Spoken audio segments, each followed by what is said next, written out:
আসসালামু আলাইকুম। আজকের ভিডিওতে আমরা আপনাদের দেখাবো সেটা হচ্ছে এখানে এরকম একটা ক্লিক অথবা কিছু একটা আসবে, এখানে ক্লিক করলে সাথে সাথে আমরা যেইখানে যাব বা যে ছবিটি দেখবো ওই ছবিটা চলে আসবে। তো আজকে আমি আপনাদেরকে এই ভিডিওটি দেখাবো। এই ভিডিওতে আমি আপনাদের ওই জিনিসটা শেখানোর জন্য আমরা বিএস কোডটা ওপেন করা আছে। ওই বিএস কোডে আমরা HTML টেক্সটটা লিখে ফেলবো। ছোট্ট একটা টিপস, এই টিপসটা ফলো করলে আপনারা সহজে সব কিছু পেরে যাবেন।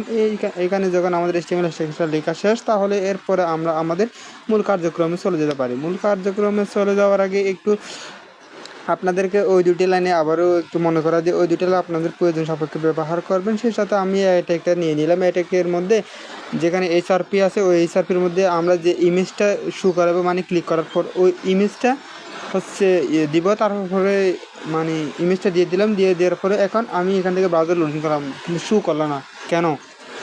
কারণ আমি ক্লিকের জন্য যে টেক্সটটা দিব ওই টেক্সটটা দিই নাই। এই টেক্সটটা দিব কোথায়?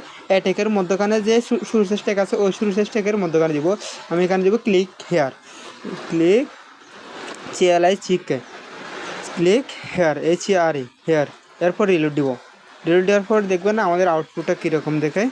তো আমি আপনাদেরকে দেখাচ্ছি। দেখেন ক্লিক হেয়ার চলে আসলো। আমি একটু জুম করার চেষ্টা করব। আচ্ছা, ক্লিক করার সাথে সাথে দেখেন আমার যে ওইখানে যে ইমেজটা ছিল ওই ইমেজটা শু হয়ে গেল। তো আপনারাও চাইলে আমার মতো করে এরকম করে করতে পারেন।